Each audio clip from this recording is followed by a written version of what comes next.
Welcome back to Healthcare and Beyond. I'm Dr. Larry Rosenberg, your host, and we have a great show for you. Today we have a great guest, Dr. Kaushik Das, who is a professor of neurosurgery at New York Medical College in Valhalla, New York, and is also a neurosurgeon for a long time now at Westchester Medical Center, also in Valhalla. So we're very excited to have him today.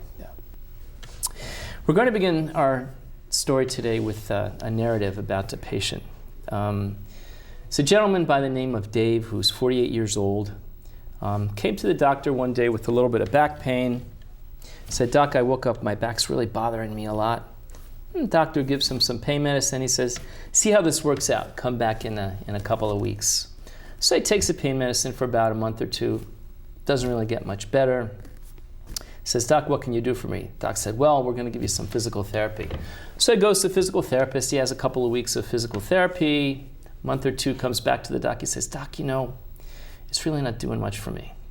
Doctor said, "Okay, we're going to get you some epidural steroid injections." So he undergoes a course of epidural steroids, 2-3 months. I think there's a maximum of 3 epidural steroids that you can give to somebody in a specified period. Doesn't do much. He says, "Doc, what can you do for me?" So doctor sends him to the surgeon. Spine specialist says to him, "Well, I think you have a herniated disc. We're going to do a discectomy." So as a discectomy, which is in many cases a small operation, you're often out the same day or the next day. Gets a little bit better, but then of course over the next few months or so, the pain begins to recur. Goes back to the doctor. Doctor said, "I don't know what I can do for you now. Let's try some narcotics." So he goes back to the narcotics, gets a little bit better, but he finds that he's taking lots and lots of narcotics. He's drowsy, he's feeling sluggish, and he's still in pain. This goes on for about another year or so, goes back to the surgeon, and the surgeon says, "Well, we can do an operation for you now, but it's going to be a much larger operation. There's going to be a long recovery period, and it's not clear, exactly how you're going to respond to it.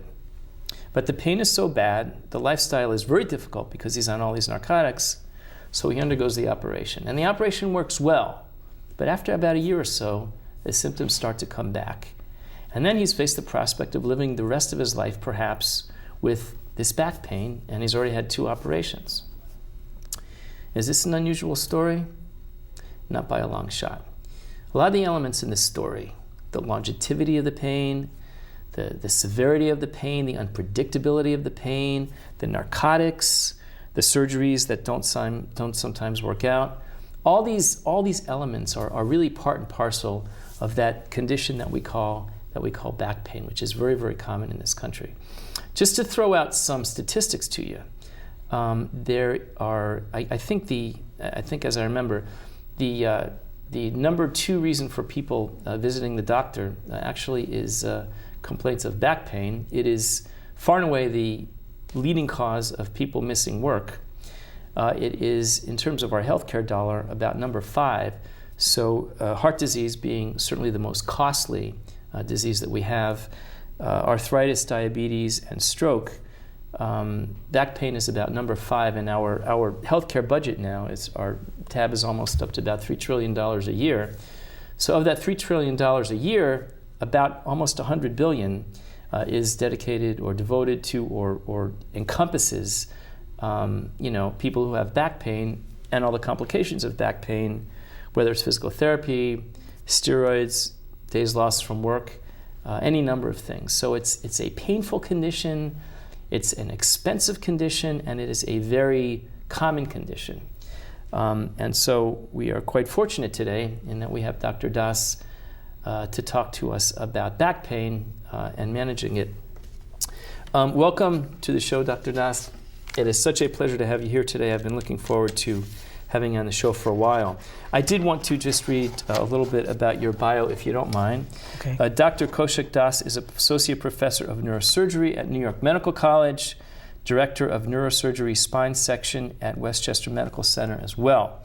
He is a graduate of the State University of New York at Stony Brook, where he completed his undergraduate work, went on to attend medical school at the State University of New York in Brooklyn, SUNY Downstate, where he graduated cum laude and was a member of the AOA Honor Society. He trained in general surgery and neurosurgery at New York Medical College in Valhalla and completed a spine Spine Fellowship at the Barrow Neurological Institute in Phoenix, Arizona. In 2000, he returned to join the faculty at the New York Medical College, where he holds a faculty appointment as associate professor. And it is great to have you here today. Thank you so much for coming. You're welcome. Great to be here. Lot to talk about with back pain. But I think the place to start is, why is back pain such a common thing in our country? Is it the genetics? Is it the environment? Is it the air we breathe? What's the reason for it? I think it's multifactorial. Back pain is extremely complicated, and there's so many reasons for back pain, ranging from a simple muscle sprain, poor exercise habits, obesity, or even more serious conditions such as disease of the discs, degeneration, or other conditions that are not degenerative that can present as back pain. But is it something that is more common in our Western, McDonald's non-exercising culture than it is in other countries, or you think it's pretty much the same all over the place? I think it's certainly more in Western modern civilization because of the propensity of obesity and lack of healthy lifestyle, and also more people are more willing to. We have access to healthcare, so we will go to doctors with certain complaints. Where in other cultures, people would just simply deal with it and live with it, and not go to a doctor until it's really bad. So. Yeah, it's interesting. It's interesting how because we have the access, because we have that ability to take care of people in whatever way, it kind of encourages them to go ahead and see a doctor. But I wonder, our country compared with someone like, for example, with Europe, they don't do like these 16-hour days like we do. They have a very civilized lifestyle. So they're not pushing themselves as hard, I think, as we are, and I wonder if it has something to do with the way that we live our lives over here, or maybe it's just people complain a lot earlier. I don't know. I think it's, varies from person to person. Yeah. There's even differences within our country and in regions of our country and what people consider enough to go to a doctor. Yeah. We also have the propensity compared to European countries, we also have imaging available. Right. And we practice medicine a little differently. We tend to have imaging studies on patients very early compared to other countries because of the availability of it. So now, what is it? And I'm sort of asking a sort of anatomical question. And I know you brought some models, and we could take a look at it. Sort of plastic models, not runway models. No. That's my other show. Right. That's my reality show. That's called, the reality is there won't be any runway models on this show. Right. But we do have some plastic models. And I want to talk about, sort of anatomically what it looks like with back pain. And then we'll look at some imaging studies. But let's take a look at your, you did bring a back with you, or a plastic back. Yep. Okay. So I know there's a lot of different mechanisms for back pain. So talk to us a little bit about what they are. Well, again, so as you know, the back or the spine is made up of different elements. Obviously, there's the bones, which are the vertebral bodies. Right. So these are the vertebral bodies. So these are the vertebral bodies. Okay. This is the back of but you can actually feel, if you're thin enough, the spinous process. Okay. So, and then in between the vertebral bodies, which are made of bone, are the intervertebral discs. So those are the discs. So these are the famous discs right here. Right. Okay. Now the spinal cord is going where? The spinal cord or the nerve roots go through the canal, which are here. I want to put this right up here. So you're looking at a cross section. So this would be as if somebody were laying flat. Here's their head. Here's their foot. And you're looking at a slice right in the middle. So that's the vertebral body, okay. And this is the piece of metal, piece of metal, right? And this is the spinous process, and this thing here is the spinal cord. Right. Or it's the tube that holds the spinal cord or the nerves, depending on where you are. But yes, that's the spinal cord, and these yellow represent the nerve roots, which go out, and then they supply the muscles to allow movement. So these are the nerves. Okay. And as you can see, there's a space there, and that space is made up.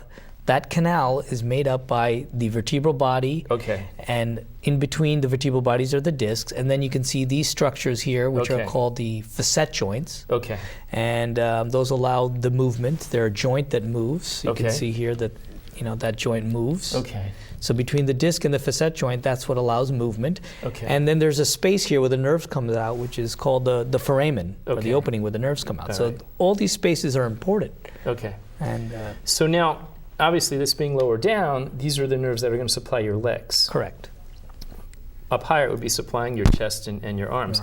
But if you notice in this, the spine is pretty well protected. I mean, the spinal cord's pretty well protected. I mean, you've got something on the back, you've got something on the sides, you've got something in the front. So it is encased sort of pretty well in the spine. And these things here are the discs. All right. So show me what happens then with back pain. Where does the pathology come in? Well, that's, again, it's complex, but our best theory, and again, when we're talking about back pain from a degenerative condition, Okay. such as our disc problem, is that what happens to the disc is that normally the disc is very hydrated when you're born. Mm-hmm. It's fluffy. It has a lot of flexibility. Right. And inevitably, with age or with trauma over the years, you lose some of the water in that disc. So that disc begins to shrink. And then the outer layer of the disc, which is called the annulus, can tear or Okay. become damaged. And then the center can start bulging out, and that's called a herniated disc. Okay. The other thing that happens in the aging spine is that as this disc slowly wears out, the stress goes back to these facet joints, which Okay. allow movement, and those joints can become overgrown and arthritic. Okay. And as a result of that slow process, this arthritic process, the space where the nerves are becomes narrowed. Okay. So it also can cause back pain and can Okay. cause leg pain, or sciatica as we commonly call it. Okay. So both the discs, the facets, and all of this can slowly start to overgrow, and cause pain from Right. arthritic process, and the disc can also herniate acutely sometimes and cause severe pain. Okay. Now, so that's what you call a degenerative process. Yes. Okay. Now, but there's some other things that can cause back pain as well, right? Absolutely. Like, if you have a stenosis of your spine, right? Right. So you can get again, part of that stenosis is caused by narrowing of the space where the nerve comes out, and that is usually also a slow process that happens because of degeneration of the facet joints and slow narrowing of the spinal canal. Okay. You can also have trauma and a fracture, obviously, or a condition that's not degenerative, such as cancer or tumor, can spread to the spine and cause back pain. What percentage of people would you say, or what number out of 100 have back pain that's caused by the degenerative process that you were talking about, and what percent is caused by these other things? The far majority of people who present with back pain Right. have either a musculoskeletal muscle weakness problem, Okay. and or a degenerative disc problem. Okay. I would say easily 95 to 99%. I mean, there's that 1 to 5%, that can have those other more ominous conditions that we Okay. worry about, like Okay. cancer or something like that. Now, we're talking about the spine, we're talking about back pain. We have some images that we're going to show up on the screen. And I just want to look at, now is this a CAT scan or an MRI that we're looking at? This is an MRI. Okay, all right. So what are we looking at? What we're looking at is an MRI of the lumbar spine of the lower back, Okay. which is essentially a view of the spine in this direction, looking at it right to left. Okay. And what you could see here, I think this is a good example of what happens to the discs with degeneration. Okay. So the upper discs, you can see, are white. Now in this picture, white represents fluid, so this is the fluid around the nerves. Okay. And there's lots of fluid in the disc, which is a healthy disc. Okay. And then you can see the lower two discs are very severely degenerated. Okay. And in fact, the lowest two discs also have herniations in addition to degeneration, causing some impingement or pressure on the nerves that come out. And there's a dramatic difference in the height of the disc from the first view to these last. There's a lot of loss of disc and of disc height, which is commonly seen with degeneration over the years. Okay. I mean, it looks like if you look at this disc and this disc and this disc, The one down here is tiny. You know, it's almost Yeah. as if there's nothing left there. So essentially, You know? it's almost like bone rubbing on bone, and you Okay. can imagine how, you know, when you go from a nice, flexible, normal spine to this amount of degeneration, it can cause it's painful. You know, you can have literally bone rubbing on bone causing pain, back pain, and you know, this is certainly one of the causes of back pain as far as we know. And just talking about the pain. So the pain may come from the bone rubbing on the bone. The pain may come from the disc pressing on the spine. On the nerves. On the nerves, okay. Yes. And I would imagine also you probably have some inflammation in the area. Absolutely. So all that can contribute to the Yes. to the pain. Okay. Yes. And so that is what a bad back looks like. This is what a fixed back looks like. And what's my orientation here? So this is again Okay. the bottom, that's Okay. the top. So this Okay. is the lower part, the sacrum, and this is the lumbar as we go up. Right. And you can see that this patient has had surgery, and you can see that there's a spacer Okay. placed here to open up that narrow space Yeah. where the disc was severely narrowed, and Yeah. then there's screws placed as well. And this is a picture or an X-ray of somebody who has undergone a spinal fusion for Okay. back pain and Okay. leg pain. All right. Somebody comes to you with back pain. All right, let's say you're, you know, be the primary care doc and then the surgeon. Somebody comes to you with back pain, all right? How do you approach it? What's the way that you would initially approach it, you know?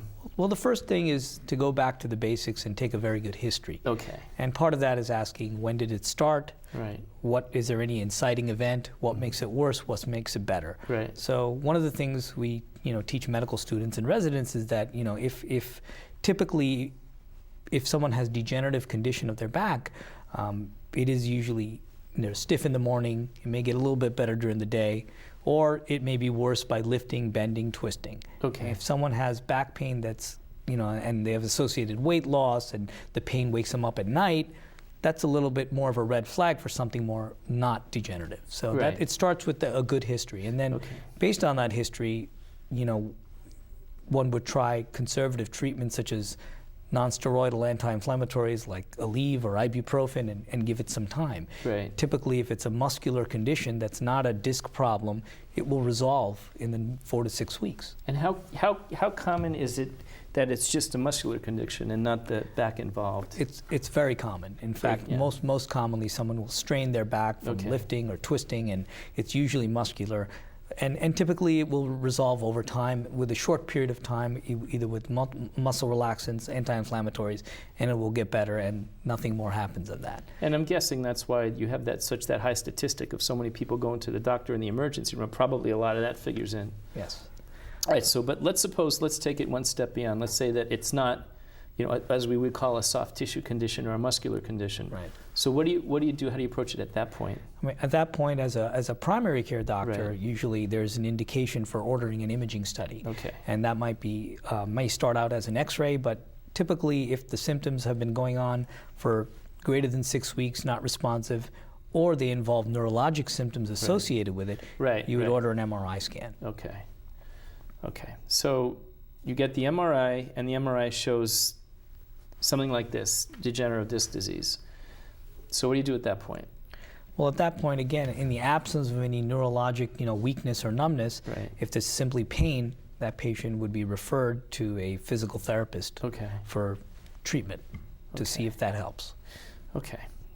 And so, I mean, and just using our story that I referred to at the beginning, where you have this guy who's tried physical therapy, he's tried, pain medicine, he's tried epidural steroids. At what point do you sort of say, okay, let's throw in the towel, we're going to do an operation? Typically, if someone has symptoms that have been ongoing and they've tried conservative or non-operative treatment Right. for a minimum of 3 months, I think at that point a consultation would be appropriate to Right. discuss whether surgery can help this patient or not. Okay. And that's usually when I see them. Yeah. After they've been through some form of non-operative treatment for a little while. Okay. And then they come, and then I then as a surgeon, we look at the imaging studies, Right. we examine the patient and see if there's a correlation between what the imaging shows and what the patient is complaining of. And if it correlates, if it fits, then we recommend surgery. Okay. And we discuss the different surgical options, because Right. there's more than one way to perform surgery. There's many different options depending on the patient and their symptoms. What are your options in something like this? I mean, what sort of, what makes you decide in terms of one operation versus another kind of operation? I mean, obviously the pathology. Right. There's the pathology, but Right. even with the pathology, there is variability amongst surgeon to surgeon about what surgery to recommend. Okay. There are less invasive approach, there are more invasive approach, there's Right. more definitive treatment. Right. If you're treating back pain from degenerative disc disease versus if you're treating just sciatica Yeah. from a herniated disc. So putting that all together, that each of those options have pros and cons that have to be Okay. weighed for the individual patient. Those include how long will it take to recover? Mm-hmm. What's the long-term outcome look like? Is there going to be, what is the risk of reoperation or needing a bigger surgery later on? Mhm. If you do a smaller surgery, if you do a bigger surgery, what is the complications and what does it mean for recovery? Right. What are the different approaches to the spine, whether we go through the back, through the side, through the front? There's different ways of getting to that disc. Mm-hmm. And these are all, can be discussed and explained, and for each patient it's different depending on what they do for a living. There's a difference between someone who sits at a desk versus someone who's a construction worker as Right. far as what their return to work is going to be. Right. Right. And the stress obviously on the back. I mean, a construction worker is going to be carrying Exactly. heavy stuff, where the the Exactly. guy at the desk is going to have the probably the laptop is going to be Yeah. his heaviest, or the coffee. Yes. It depends. Although I drink a lot of coffee, so the coffee that's pretty heavy. Well, now there's. I know that there, and the trend has been in surgery, really, almost over the last 20 years, maybe 25 years, for things to get less and less invasive. And I know that with back surgery now, I guess there's operations that you can do that are very, very minimally invasive.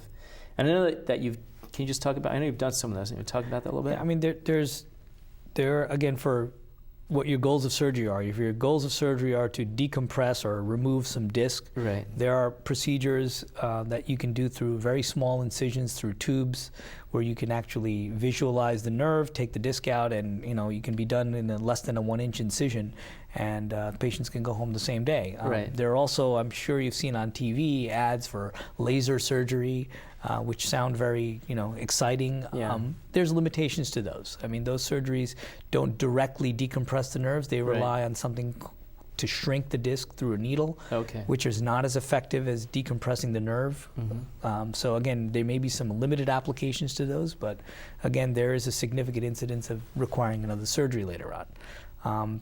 And then there's newer approaches to doing, in the past, spinal fusion was always associated with a very large incision and a long recovery period. Right. There are now newer technologies that allow you to do the same surgery through smaller, multiple incisions rather than one big incision. Mm-hmm. The data show, the results of the studies show that the long-term result is not that much different at 3 months or 6 months. Right. But the short-term results are there is less blood loss and quicker back to activities. Again, however, depending on what you do for a living. Right. Certainly, someone who does construction still has to wait until everything heals, and it takes the same time.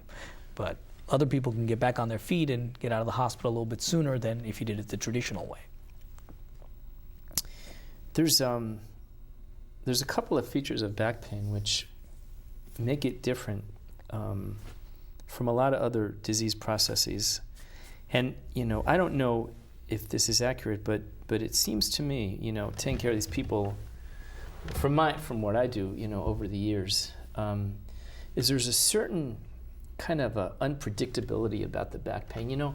People who have heart disease a lot of times, it seems to follow sort of a regular pattern. So you have a little chest pain, it gets a little worse when you exercise, gets a little better, and it seems to sort of progress along a path. But with back pain, at least I've noticed, one day you could wake up, it could be, and actually I've had this experience myself, it could be terrible.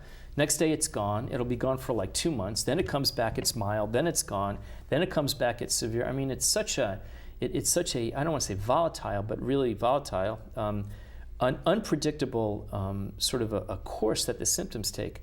And why? And it seems like it's just back pain. Why is it that way? Or is it just me, you know? It's a very good question. There are certain factors and aggravating factors that we don't understand. Right. I mean, there's a component of back pain that it's how you react to it. There's a certain amount of guarding and muscle spasm that goes into it when you have an acute event. Right. We know that there's certain inflammatory substances that are released when a disc is damaged or leaks a little bit, and that can cause what we call an exacerbation, where you get a severe episode. Typically, those severe episodes get better, but I've definitely, in my experience, seen patients who I see and then they're fine for years, and then it just keeps getting worse. So there's no long-term information really, and again, part of our healthcare system, we need to do a better job of understanding the disease that say, well, you can look at someone's MRI and say, oh, you're definitely going to get worse and you're definitely going to end up needing surgery. There's no way of predicting that. So you really have to individualize it. So the answer is we don't know why some people take a very acute course and other people are fine for years. We do know that given the biomechanics and the stability of the spine, when you have a disc that's not normal or multiple discs that are abnormal, you will be vulnerable to having episodes of pain and being, not being able to do your activities and having to cut back and do therapy for the rest of your life probably, because your back is not as normal as was when it was 20 years old. Right. The other thing that I notice is, and this actually I think a lot of people would agree with this, far and away, patients with back pain seem to have the highest incidence of not only use of narcotics, but really, abuse of narcotic medications. Why is it that, patients with belly pain, patients with chest pain, there's no kind of condition that the use of narcotics is so incredibly high as it is with back pain? Why do you think that is?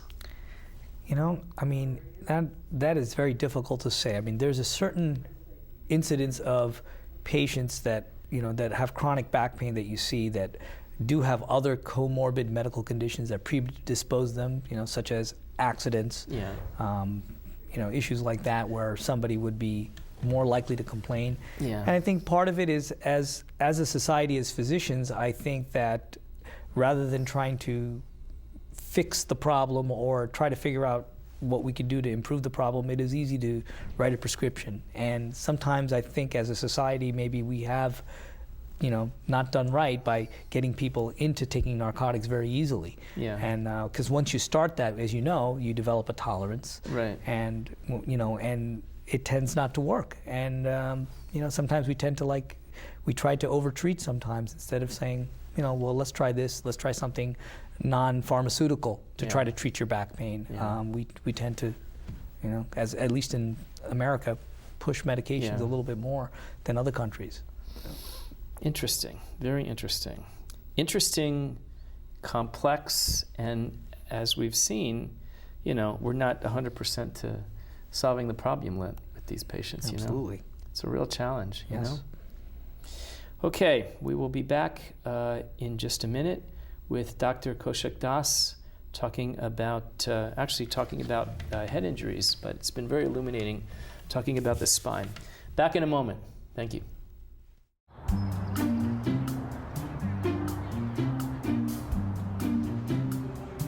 Don't worry, 74 people were picked before me in the NFL draft. To fight childhood obesity, United Way and the NFL are helping kids play at least 60 minutes a day. Okay, time for the team obstacle course. Yay! What this place needs is more healthy kids. To get involved or donate, go to unitedway.org/play60. Now I get it. Welcome back to Healthcare and Beyond. We are talking to Dr. Das about back pain, head injuries, and other things. But we don't obviously get a lot of neurosurgeons on the show, so it's good to have a neurosurgeon on the show. But I wanted to ask you a little bit about it. Did you always want to be a neurosurgeon? Actually, no. decided during medical school. I mean, I did have some interest in neuroscience as a college student, and but I really got interested in it while I was a medical student. Really? Yeah. Was it like a research project or something that you did? It was the anatomy that really fascinated me. I thought the brain and how it works and the pathways was extremely interesting. Yeah. And there's just so much science going on along with it, and the surgery itself was very intricate and complicated and delicate. And I thought that wow, this is really neat, And once I got hooked, that was it. That's what I wanted to be. I had no, that's where my heart was, and I went with it. Really? Are you glad? Was it a good decision? Are you happy? I think so. Yes. Yeah, definitely. That's good. You're in the minority there, I got to tell you, but that's really great. So, when you say to somebody, I'm a neurosurgeon or a brain surgeon, like, what do people say to you? What is the response? They'll say, wow. Yeah, there's not that many of us. I mean, I think that's one of the reasons. Like you said, there's only 4,000 in the United States. Yeah. So 8,000 in the world. So there's few of us, and some people will make a joke saying, it's not rocket science, it's not brain surgery, that kind of thing. And but overall, they're like, for me, I am like, anybody else. I have a job, I go to work, and that's my job. But for other people, it sounds very, glamorous and exciting. But the truth is, it is what I do, and I'm very lucky enough to do something I enjoy doing and help people. Yeah. And it's kind of neat, I must say. I'm not. It's not mundane, And you get to come into people's lives at they choose to put their life in your hands, or you get to come into somebody's life in a moment when they have a trauma, for instance, where, unfortunately, a lot of times we have to break bad news, which is not an easy thing to do. Yes. And in your field particularly, because the prognoses, aside from the back pain business, the prognoses in neurosurgery are unfortunately, and we'll come to this when we talk about head trauma, quite dire, Absolutely. Yeah. So I think how you handle that professionally and how you can show empathy yet not get too attached is one of the challenges we have as a provider. You want to be empathetic, you want to do your best, but you have to maintain a certain healthy professional distance so that you yourself don't need a neurosurgeon on your head or a psychiatrist. So that's one of the challenges that we face. The intensity of it, the ups and downs, the great successes, and also some of the failures. That's part of what we do. It is, but it is pretty impressive. I have to tell you, there's a resident at the hospital, and I told him I was going to tell this story. So there's a resident at the hospital who used to be a neurosurgery resident. You probably know who he is. And I guess he was at a party one time, and he was at a party with, I don't know, maybe his wife, and there were like a lot of high-powered people there. So there was one CEO, and the guy's saying, well, I'm CEO of this company, and we make so many $1 million. And there was another CEO who was president of an even bigger company, and they made even more money. And then there was a lawyer there who was the head of some big law firm, in the city. And so one was sort of like trying to outdo the other. And so the resident was sitting there, and he's very humbly. So I guess one of the bigwigs say to him, well, what do you do? And he said, oh, I'm a brain surgeon. Conversation stopped. Completely stopped. They started talking about the wine and the salmon after that. So it really is kind of an impressive thing. But it's earned. I got to tell you. I mean, you guys work the residency program is what, 7 years now? Yes. Right. I mean, it's a brutal program. Yeah. In terms of the responsibilities. Yeah, you dedicate a long part of your life to getting to where you are, and sometimes you don't realize, you wake up one day, you start medical school, and then 15 years later you're like, okay, I'm a neurosurgeon, and then you don't know how to do anything else. So that's one of the challenges we have, to balance your life. Yeah. Well, but the value that you bring, to society, and the change that you can make in people's lives is really incredible, and I think for that reason, it's a very, very valued, thing to be, and it's good that you enjoy what you do, because it's a very meaningful thing, Do your kids ever say to you, Dad? You don't have to be a neurosurgeon to figure that out. You know, I'm a parent, and I'm a parent of 3 teenagers, so you can only imagine, you know, what they think of me. You know, they don't really, you know, they're starting to understand it a little bit now, but you know, they're just like, oh, whatever. You know, they're really not really that interested in what I do that much. You know, they treat you like any other dad. You know, and at home I'm just a dad, so you know, I'm not a neurosurgeon. You know, you know, they'll laugh at me if I say that. I got to tell you something funny. There was I shouldn't really give out his name, but I'll say his name is Dr. Jones. But when I was in medical school, there was a chief of chief of general surgery, and he used to say, "Call me what my wife calls me, Dr. Jones." Like he really said that, you know? Oh my God. Anyway, yeah, he didn't last too long. You can't take yourself too seriously. He didn't last too long there. Anyway. We'll be back in just a couple of minutes with Dr. Das. We're going to talk about head injuries, and so stick with us. Thank you. No more pencils, no more books. No more teachers' dirty looks. School's out for summer. School's out forever. School out with fever. School's out completely. What this place needed was better graduation rates. So we worked with schools like Henry Ford High, and now they're up 18%. And it can happen in every place. School's out for summer. To help us do more good this year, go to UnitedWay.org, because great things happen when we live united. Welcome back. We are talking with Dr. Das here. We spoke quite a bit about back pain. We could talk for hours about back pain. There's so much to talk about. Absolutely. Back pain, you know? But I did want to kind of move on to talking about the brain a little bit, because that's the other side of the other organ connected to the spine that obviously there's a lot to talk about. Head injuries are a very serious problem here in the United States. There are something like 1.5 million reported head injuries every year. But in point of fact, the incidence is probably way higher than that, because there's probably a lot of people out there who do sustain some level of head injury and some level of damage and never come to the emergency room, or come to the emergency room and the doctor when it's too late. Unfortunately and sadly, the number one leading cause of death in people from ages 1 to 44 is head trauma, or what we call traumatic brain injury. And as far as our healthcare dollar is concerned, brain injuries and head trauma are responsible for about $25 billion a year out of our healthcare budget. So again, it's a very, very serious condition, and something which we're going to talk about today.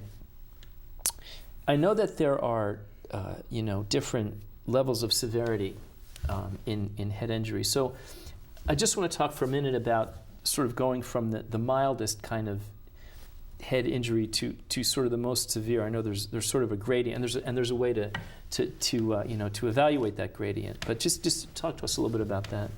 Well, I think head injury, you can start out as something what's called a concussion, which is probably the most minor form of head injury, although there's been a lot of awareness about concussion now. And a concussion is defined as a transient alteration in your mental status. So you don't have to be knocked out to have a concussion. So I think that's an important distinction that we've discovered in the last, recently, and we've brought a lot of awareness to it, especially in younger people, about that. If you have any type of alteration of your mentation, you feel a little dazed for a little bit, that's a concussion. That's even so. If you're just like, you get knocked or something, that's a concussion, huh? That's a concussion, yeah. So that's the most minor. To obviously severe traumatic brain injury, where you have bleeding in the brain, swelling of the brain, and even death.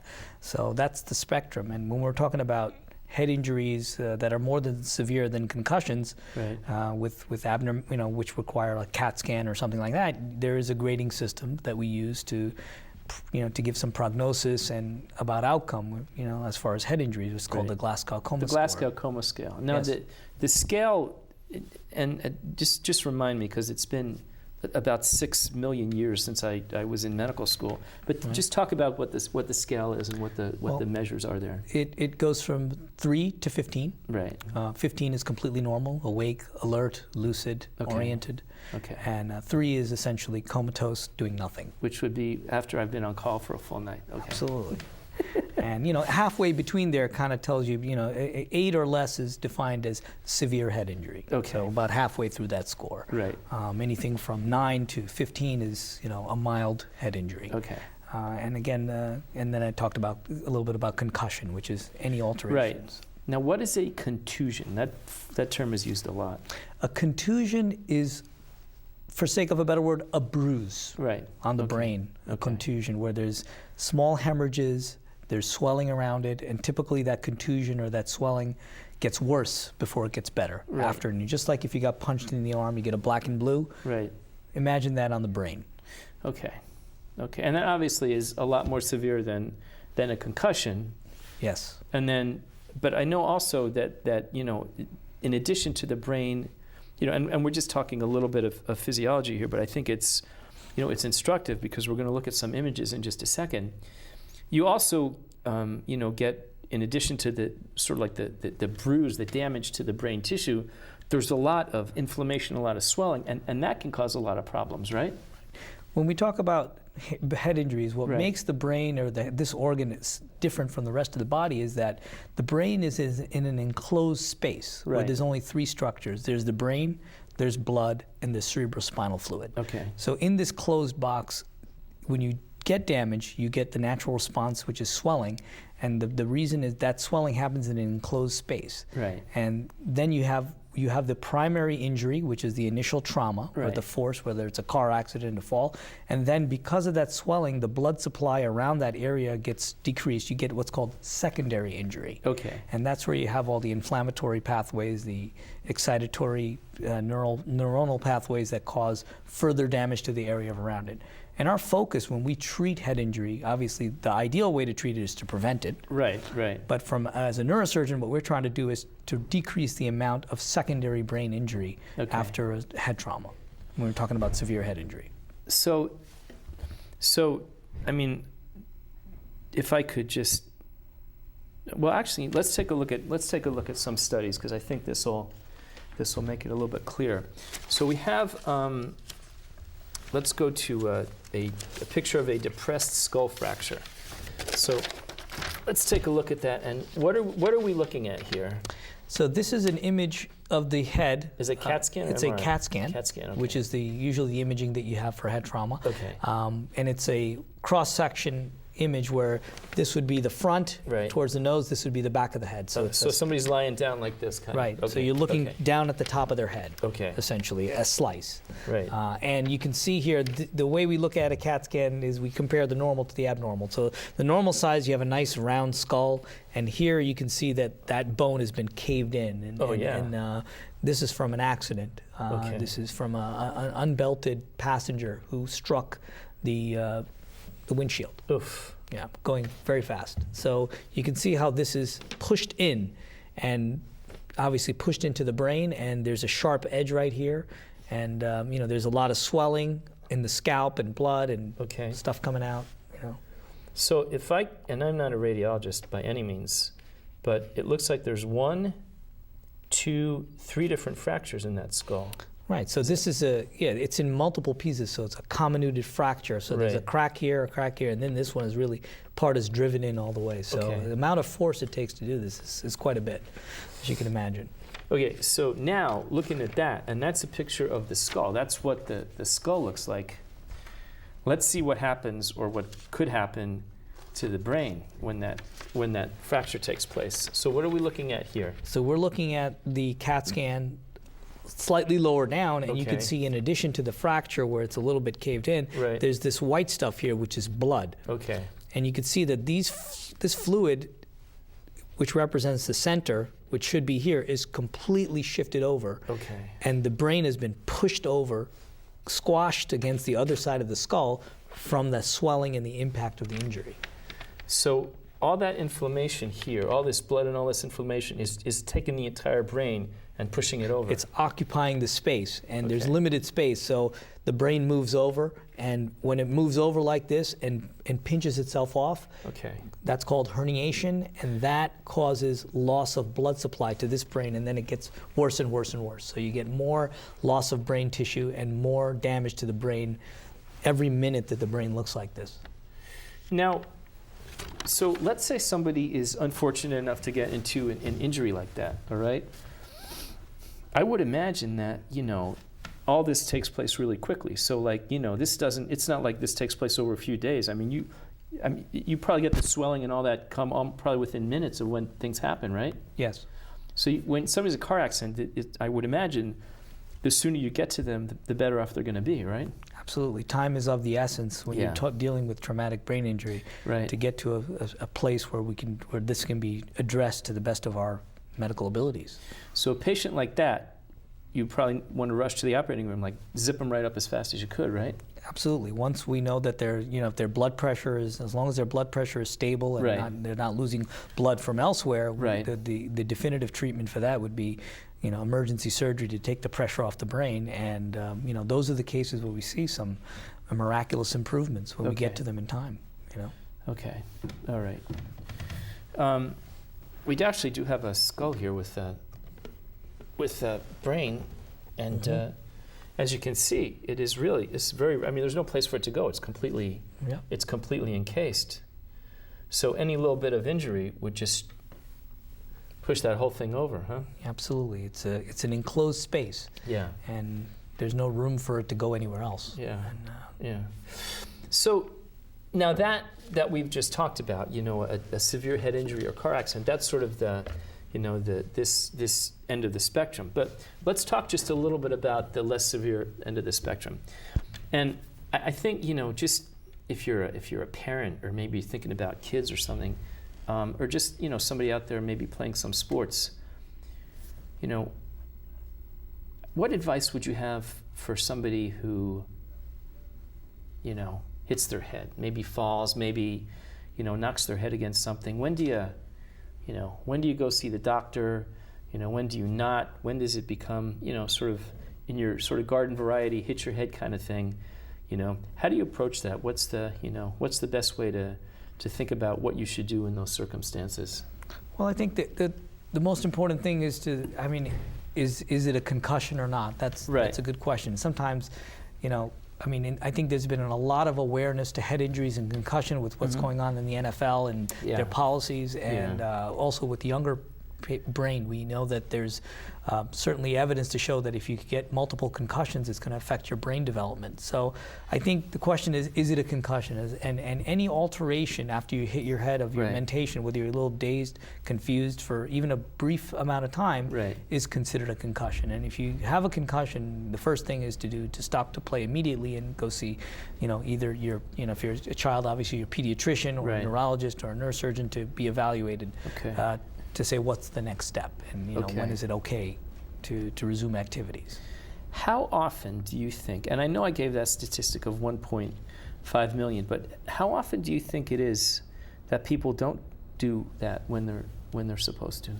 Well, I think because of the awareness that's been going on, I think we're doing a lot better. I think certainly in the past, certainly when I grew up, you just shook it off, So I think that because of the education that's been going on in the media, there's been a lot more awareness. But I still think that there are some that are missed. And then, you do get into the philosophical question of, when do we allow, children to play contact sports, such as football and things like that. Those are very difficult questions to answer. But I think that we do know a lot more now than we did 20 years ago about concussions. And we do tend to go to doctors more than we used to, but we really can't afford not to, especially in a developing brain in a child. I think that motor vehicles. One of the factors with motor vehicles that has caused or is a contributing factor to accidents, I would say, are two things. One is alcohol, and the other would be texting.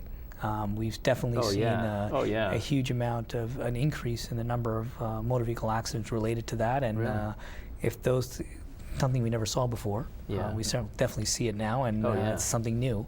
I think that again, these are things that we can prevent, hopefully, with the, being very strict with alcohol and the other thing, not being a distracted driver. We are more and more living in a world that we're always distracted.